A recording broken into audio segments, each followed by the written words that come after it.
Episode 5 dead body. ಹೀನಾಗೆ ಅತಿಯಾಗಿ ರಕ್ತ ಬರ್ತಾ ಇದ್ರಿಂದ ಸುಸ್ತಾಗಿ ಹರ್ಷದ್ ಎದೆ ಮೇಲೆ ಮಲ್ಕೊಂಡ್ಬಿಟ್ಲು. ಇತ್ತ ಪೊಲೀಸ್ ಅಧಿಕಾರಿಗಳು ಹುಲಿ ಇದ್ದ ಜಾಗಕ್ಕೆ ಬಂದ್ರು. ಅಲ್ಲಿ ರಕ್ತ ಸುರಿದಿತ್ತು. ಅಷ್ಟು ಜಾಗದಲ್ಲಿ ಮನುಷ್ಯನ ಗುರುತು ಕಾಣಿಸ್ತು. ಆಗ ರಂಗ ಹೇಳ್ದ, ಯಾರೋ ಹುಲಿ ಬಾಯಿಗೆ ಊಟ ಆಗಿರ್ಬೇಕು ಅಂತ. ಅವರು ರಕ್ತನ ಹಿಂಬಾಲಿಸ್ತಾ ಹೋದ್ರು. ಅಲ್ಲಿ ಒಂದು ಹುಡುಗಿಯ ಬಾಡಿ ನೆಲದ ಮೇಲೆ ಬಿದ್ದಿತ್ತು. ಅದು ಗುರ್ತಿಸೋ ರೀತಿಯಲ್ಲಿ ಇರಲಿಲ್ಲ. ಅವರು ಇಬ್ರು ಪೊಲೀಸನ್ನ ಕರೆದು, ನೀವು ಕಾಡಿನಿಂದ ಹೊರಗೆ ಹೋಗಿ ಕಾಲೇಜ್ನವ್ರಿಗೆ ಹುಡುಗಿ ಬಾಡಿ ಸಿಕ್ಕಿದೆ ಅಂತ ಹೇಳಿ ಅಂತ ಹೇಳಿದ್ರು. 2 ಗಂಟೆಗಳ ನಂತರ ಬಂದ್ರು ಫಾರೆಸ್ಟ್ ಡಿಪಾರ್ಟ್ಮೆಂಟ್ನವರು. ಬಂದು ಬಾಡಿಯನ್ನ ತೆಗೆದುಕೊಂಡು ಹೋದ್ರು. ನಂತರ ಆ ಹುಡುಗನನ್ನ ಹುಡ್ಕೋಣ ಅಂತು ಮತ್ತೆ ಆ ಕಾಡಿನ ಬೇರೆ ಕಡೆ ಹೋಗೋದಕ್ಕೆ ಹೋಗ್ತಾರೆ. ಇನ್ನು ಹರ್ಷದ್ ಮಲ್ಗಿದ್ದ ಹೀನಾಳನ್ನ ತನ್ನ ತೋಳಿನಲ್ಲಿ ಎತ್ಕೊಂಡು ಹೊರಟನು. ಅಲ್ಲಿ ಹರಿಯುತ್ತಿದ್ದ ನದಿ ಬಳಿ ಹೋಗಿ ಅವಳ ಮುಖದ ಮೇಲೆ ನೀರ್ ಹಾಕಿದ. ಅವಳು ನಿಧಾನವಾಗಿ ಕಂಡ್ಬಿಟ್ಲು. ಅವನು ಅವಳಿಗೆ ನೀರ್ ಕುಡಿಸ್ದ.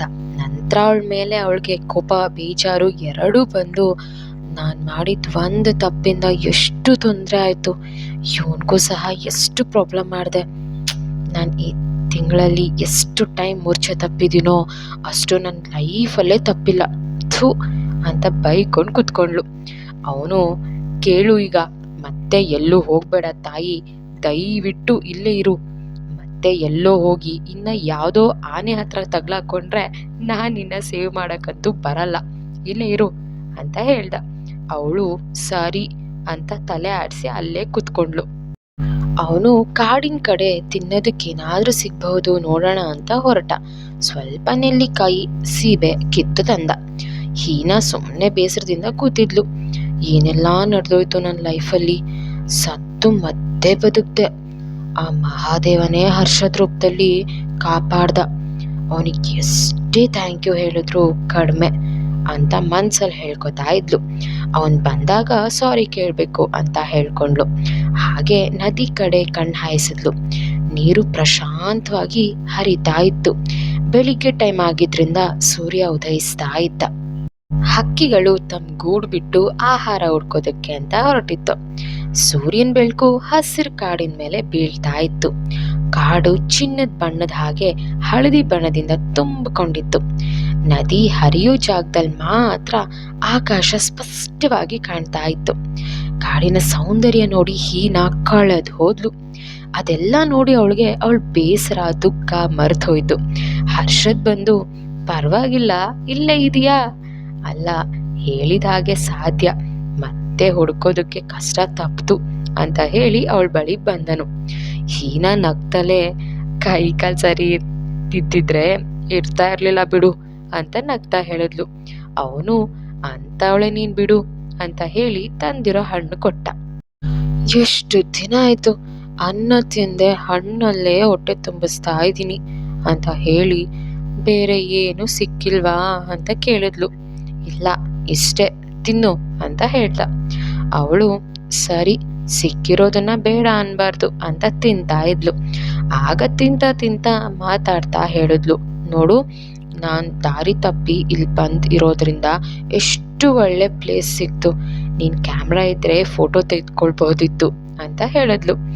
ಆಗ ಅವನು ಸುತ್ತ ಕಾಡು ನೋಡ್ದ. ಹೌದಲ್ವಾ, ಕ್ಯಾಮ್ರಾ ಗುಡಿಸ್ಲಿನಲ್ಲಿದೆ, ನಾಳೆ ಇದೇ ಟೈಮ್ಗೆ ಬಂದು ಫೋಟೋ ತೆಗಿತೀನಿ ಅಂತ ಹೇಳ್ದ.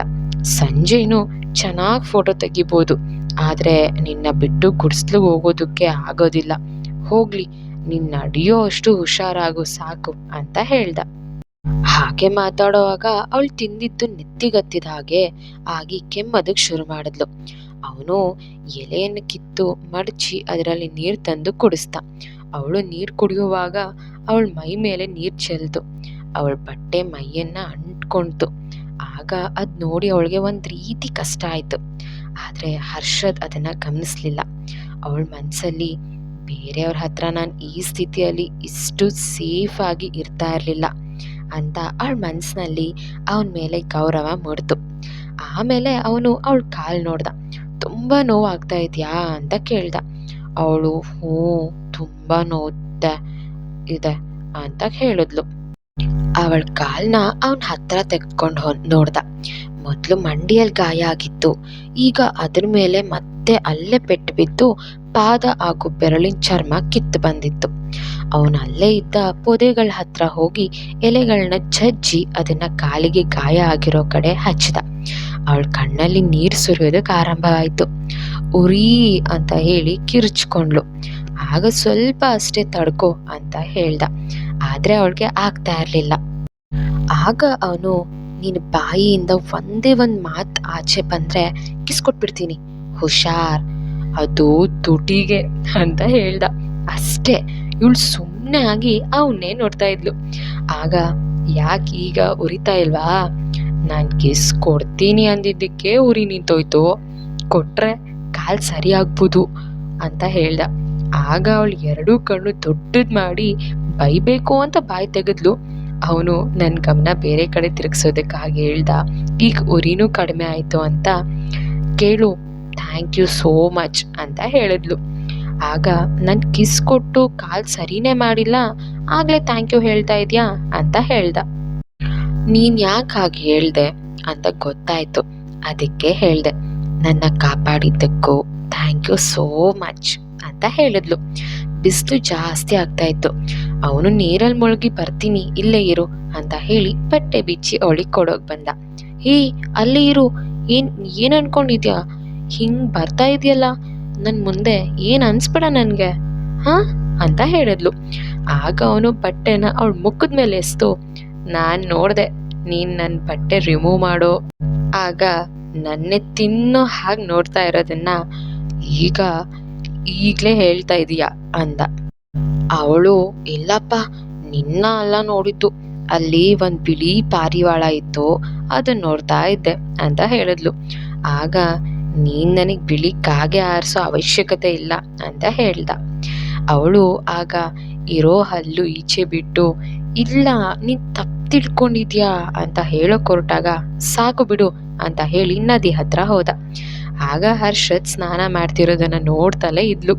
ಹರ್ಷದ್ ಹೇಳ್ದ, ಸಾಕು, ನನ್ನನ್ನು ಹಿಂಗ್ ನೋಡ್ತಾ ಇದ್ರೆ ನನಗ್ ದೃಷ್ಟಿ ಆಗುತ್ತದೆ.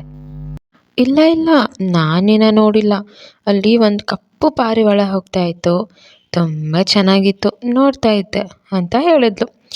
ನೀನು ನನಗೆ ಬಿಳಿಕಾಗೆ ಹಾರಿಸ್ಬೇಡ ಸರಿನಾ, ನನಗೂ ಕಣ್ಣಿದೆ, ಯಾರು ನೋಡ್ತಾ ಇದ್ರು ಅಂತ, ಹೇಗೆ ನೋಡ್ತಾ ಇದ್ರು ಅಂತ, ಯಾರನ್ನು ನೋಡ್ತಾ ಇದ್ರು ಅಂತ ನನಗೆ ಗೊತ್ತು ಅಂತ ಹೇಳ್ದ. ಅಯ್ಯೋ, ಅದು ಹಾಗಲ್ಲ, ಮತ್ತೇನು ಅಂದ ಹರ್ಷದ್. ನನಗೆ ನೀರಲ್ಲಿ ಆಟ ಆಡೋದು ಅಂದರೆ ತುಂಬ ತುಂಬ ಇಷ್ಟ. ಈಗ ಆಡೋಕ್ಕಾಗ್ತಾ ಇಲ್ಲ, ಅದೇ ಬೇಜಾರು. ನಿನ್ನ ನೋಡಿ ನನಗೂ ಆಟ ಆಡಬೇಕು ಅನ್ನಿಸ್ತು, ಅದಕ್ಕೆ ಹಾಗೆ ನೋಡ್ತಾ ಇದ್ದೆ. ನೀನು ಭಾಳ ಸುಂದರ ಅಂತ ಏನು ನಿನ್ನ ನೋಡ್ತಾ ಇರಲಿಲ್ಲ, ಅದೇ ರೀಸನ್ಗೆ ಅಷ್ಟೇ ನೋಡಿದ್ದು. ಹಾಗಾದರೆ ಸರಿ ಇರು ಅಂತ ಹೇಳಿ ಅವನು ಅವಳ ಬಳಿ ಬಂದು ಅವಳನ್ನು ಎತ್ಕೊಂಡು, ಏನು ಮಾಡ್ತಾ ಇದೆಯಾ, ಬಿಡು ಮೊದಲು ಕೆಳಗಡೆ ನನ್ನ ಅಂತ ಹೇಳುವಾಗ ಅವನು ಅವಳ ಮಾತು ಪೂರ್ತಿಯಾಗಿ ಇರೋ ಹಾಗೆ ಮಾಡಿ, ನೀರಲ್ಲಿ ಆಟ ಆಡೋದು ಬೇಡವಾ ಅಂತ ಹೇಳ್ದ. ಅಷ್ಟೇ, ಅವಳು ಖುಷಿಯಿಂದ ಹ್ಞೂ ಅಂತ ಹೇಳಿದ್ಲು. ಅವನು ಅವಳನ್ನು ನೀರಿನ ಹತ್ತಿರ ಕರ್ಕೊಂಡು ಹೋಗಿ ಹೇಗೆ ಅವನ ತೋಳುಗಳಲ್ಲಿ ಎತ್ಕೊಂಡಿದ್ನೋ ಹಾಗೆ ನೀರಲ್ಲಿ ಮುಳುಗ್ದ. ಆಗ ಅವನು, ಏನು ನಿನ್ನ ಇಷ್ಟೊಂದು ಭಾರ ಇದೆಯಾ ಅಂತ ಹೇಳ್ದ. ಸಾಕು ಸುಮ್ಮನಿರು, ನಿನಗೆ ಶಕ್ತಿ ಇಲ್ಲ ಅಂತ ಹೇಳು, ಇಲ್ಲದೆ ಇರೋದೆಲ್ಲ ಯಾಕೆ ಹೇಳ್ತೀಯಾ, ನಿಂಗೆ ಕಷ್ಟ ಆಗ್ತಿದೆ ಅಂದರೆ ಆ ಕಲ್ಲು ಹತ್ರ ಕೂರಿಸು ಅಂತ ಹೇಳಿದ್ಲು. ಕಲ್ಲು ಹತ್ರ ಕೂರಿಸ್ಬಿಟ್ಟು ನೀರನ್ನು ಎರಚೋದಕ್ಕೆ ಶುರು ಮಾಡ್ದ. ಅವಳು ಅಷ್ಟೇ ನೀರು ಎರಚೋದಕ್ಕೆ ಶುರು ಮಾಡಿಕೊಂಡ್ಳು. ಅವಳು ಕಲ್ಲಿಂದ ಮುಂದೆ ಬಂದು ನೀರಿನಲ್ಲಿ ಬೀಳುವಂತೆ ಆದ್ಲು. ಆಗ ಅವಳನ್ನು ಬಿಗಿಯಾಗಿ ಸೊಂಟ ಸೇರಿಸಿ ಹಿಡಿದುಕೊಂಡ ಹರ್ಷದ್. ನಂತರ ಕಾಲು ಜಾರಿ ಇಬ್ಬರು ನೀರೊಳಗಡೆ ಬಿದ್ದರು. ಅವರಿಬ್ಬರ ನಡುವೆ 1-2 ನಿಮಿಷಗಳವರೆಗೂ ಮುತ್ತಿನ ಕ್ಷಣಗಳು ಎದುರಾದವು. ಅವ್ರಿಗೆ ಗೊತ್ತಿಲ್ಲದೆ ಅವರೇ ಕಿಸ್ ಮಾಡಿಕೊಂಡ ನಂತರ ಅವರಿಬ್ಬರ ರಿಯಾಕ್ಷನ್ ಹೇಗಿರುತ್ತೆ? ಇನ್ನು ಪೊಲೀಸರು ಹುಡುಗಿ ಹೆಣ ಸಿಕ್ಕಿದೆ, ಆದರೆ ಹುಡುಗ ಸಿಕ್ಕಿಲ್ಲ ಅಂತ ಕೇಸ್ ಕ್ಲೋಸ್ ಮಾಡೋ ಮಾತುಕತೆಯಲ್ಲಿದ್ದರು. ಪ್ರೀತಿ, ಲವ್, ಪ್ಯಾರ್. ಈ ಕಥೆಯ ಮುಂದಿನ ಭಾಗ ನಾಳೆ ಬರುತ್ತೆ.